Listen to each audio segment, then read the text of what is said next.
Welcome again to Socially Correct with me, John. And I'm Judy. You can call us The Double J.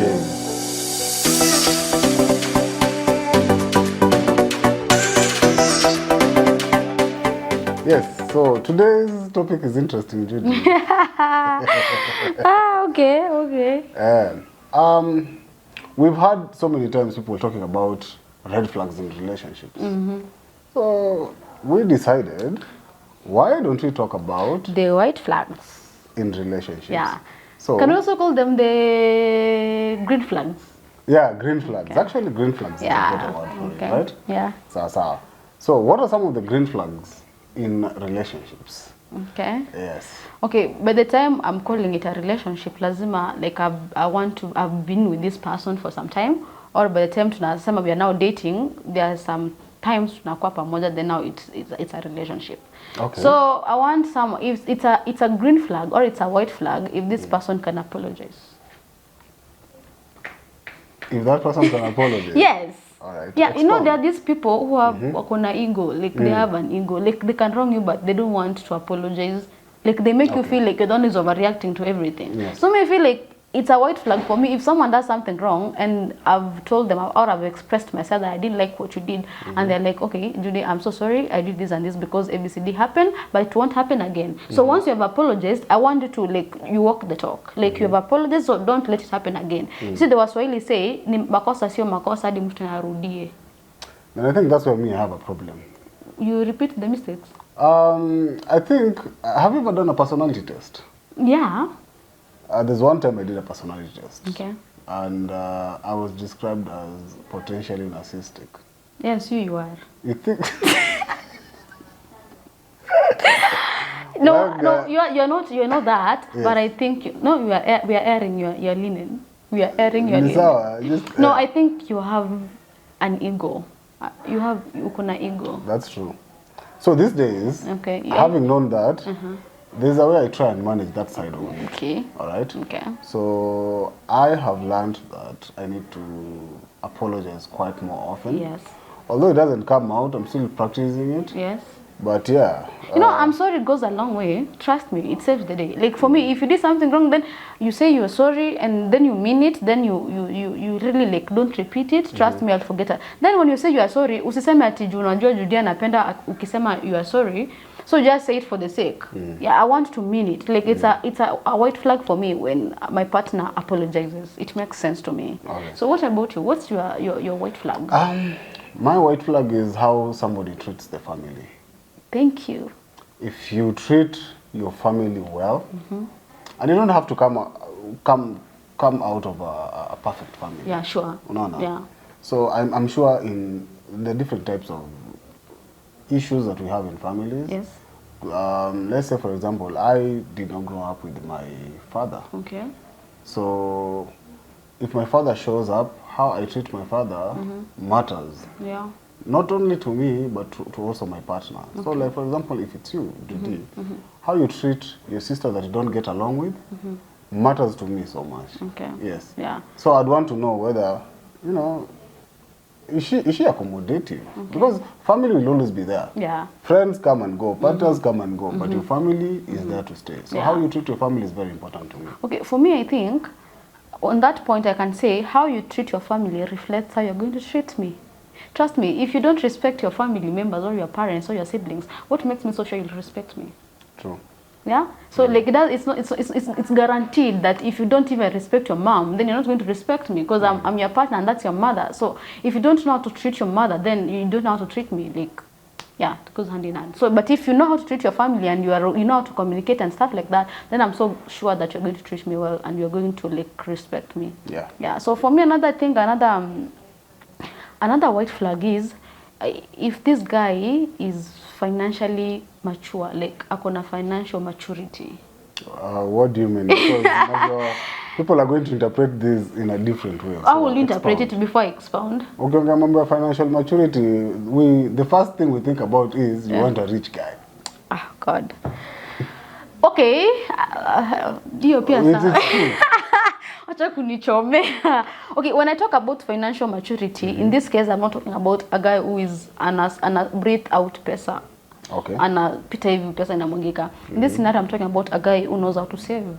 Oh, which is important. Yeah, I want a guy who knows how to save.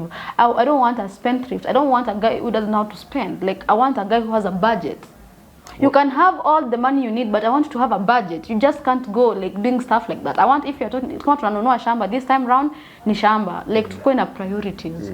Tunajenga kwanza, ni gari inanunuliwa. Is it like, I want a guy who is financially like mature, who knows what he wants to do with his money. And financial maturity covers a wide spectrum. Yeah. There's saving, Yeah. there's investing, Yes. there's budgeting, Yes.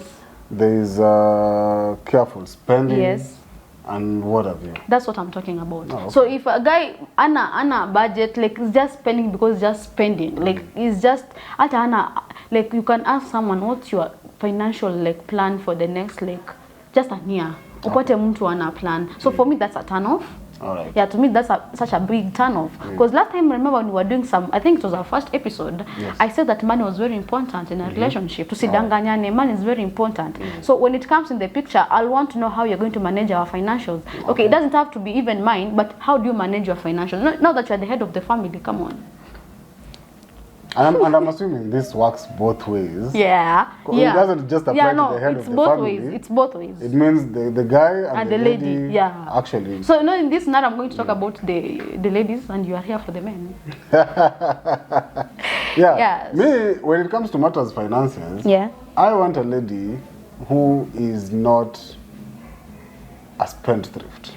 What do you mean? Nikikupatia pesa, Judy, if I give you money, Nikulete and we've already budgeted. We've said you'll go to the supermarket and buy 1, 2, 3. Yeah. You will not get the urge to even buy a bar of chocolate. Aiwe wacha. Yes. Sasa 160 ni kitu ya See, kunyima. we've planned. Sasa chocolate. Mbona hukuingiza hiyo budget hiyo nini yako I'm a kwa woman. nini? Come on. Okay, for me I'm talking about the long term stuff, sio chocolate. Chocolate, come on. But it still falls. Listen, every cent counts. So, wewe tukishapiga hiyo budget and I send you to the So supermarket. assume we have kids. Tumeenda shopping na watoto. Mtoto aende huko kwa counter achukue Kinder Joy. Utanigonga jioni juu mtoto amechukua Kinder Joy. I'm sure we'll be very good parents. By So, the time we get there, we'll be very Come, good okay, that stage of kids that lenyewe hata kama you are a good parent, you can talk. I know you're a parent. a good one.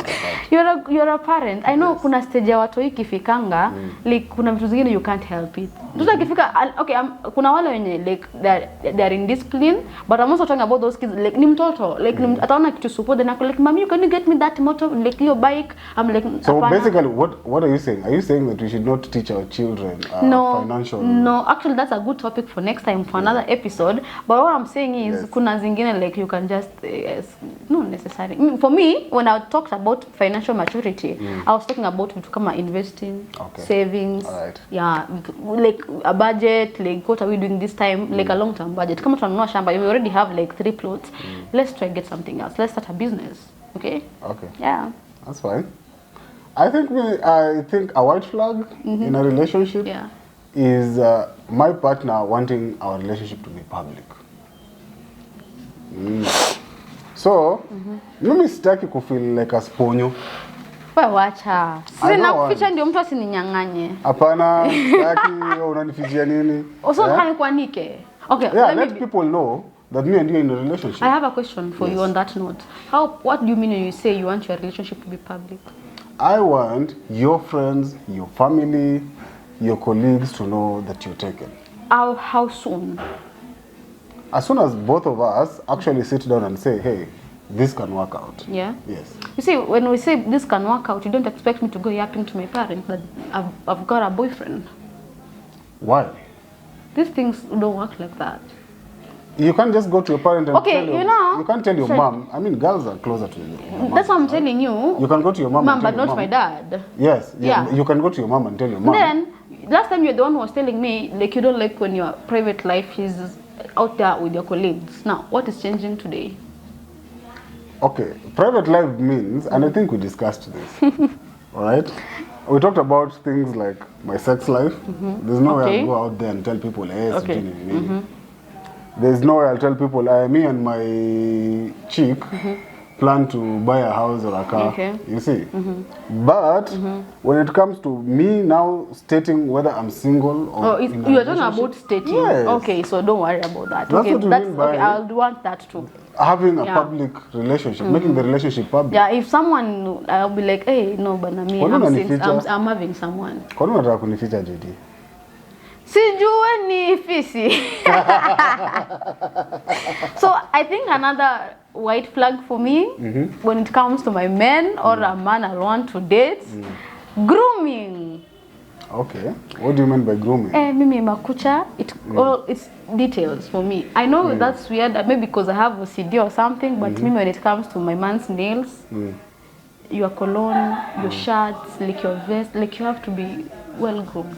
Your haircut, how often do you get your haircut? Yeah, because the Bible is a mangi, but there's this thing that says like cleanliness is next to godliness. Have you ever heard something? Yes. But honestly, grooming is very important to me. It's a white flag for me. Like mtu wako organized, kwako si ati naingivi na ugongana na. Like I want someone who's organized. Like yeah, I think I agree with you. Yeah. Because I mean, hata wewe unataka demu yako. yeah, because I think grooming basically, you know, means that this person has their life well thought. Thank you. You see, Yeah. their thoughts are well thought out. Kila kitu iko organized and all that stuff. Yeah. And if they're not well groomed, then have you ever might be noticed tricky. people who are well groomed? It's not even about how your appearance or your haircut. It's not about your nails, your haircut. Once you are organized and you're well groomed, trust me, even your brain is well groomed. True. It goes hand in hand. There's no way you can be careless and messy and expect your brain to be also like be straightforward. Once you are clean, uko well groomed, hata brain yako inakuanga like iko sawa. So for me, for us, a well groomed guy, for me it's a white flag. Interesting. Yeah, I think Akikuwa na OCD the better. guys, please apply. If you have OCD, we are free. Akiwa na OCD the better. Mtakuwa najua shati zetu ziko za white ziko side moja. I'll not strain. Okay. So what about you? All right. I think I would want one of the white flags or green flags in a relationship is somebody who talks positively about people they've been in a relationship with. Ushapatana, have you ever dated somebody? Anaongelea vibaya ex wake. They're always talking bad about their exes. But what if there's this one ex that just almost sent you to a mental hospital? One is okay. Oh, okay. Right? So I'm agree. But I would also want to assume that everybody that you've met has had positive and negative impacts in your life, right? So why mention only the negative and leave out the positive? Okay. All right. But what if at times if I mention to you the positive, you feel like I'm comparing you? No, then that means I am the one who has a problem. Okay, I can be like at times you guys, you wouldn't want me to say like, hey, ex wangu, he used to nini. At times you might feel like I'm still not over the guy. But you see, this conversation is not, we're not going to have the same conversation every day. Or once in a while.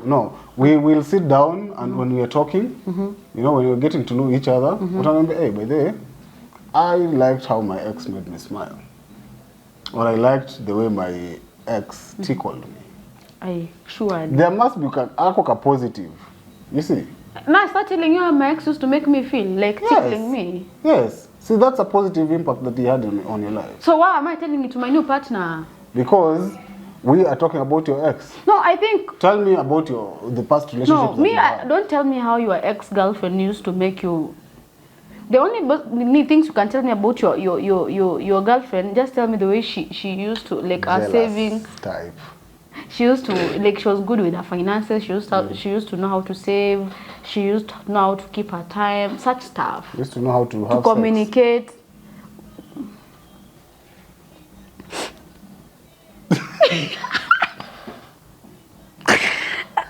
I mean, those are some of the things that you can talk about. Like, you want me to tell him how my ex used to tickle me? Yeah, I mean... Why? What's wrong with that? Mimi hapana. Me don't come here telling me how your girlfriend used to make you do. And when we're having that conversation, you should know about the positive things that this. No, me okay. I think hizo zingine they are so private. What if the only positive thing that person had on you was he took you good? So another white flag. Another white flag for me, I think, is spiritual maturity. Okay, of course, nowadays people are saying that kanisa imekuwa like it's a business center. True. Like people are going to church maybe to collect money, pastors are collecting money and stuff like that.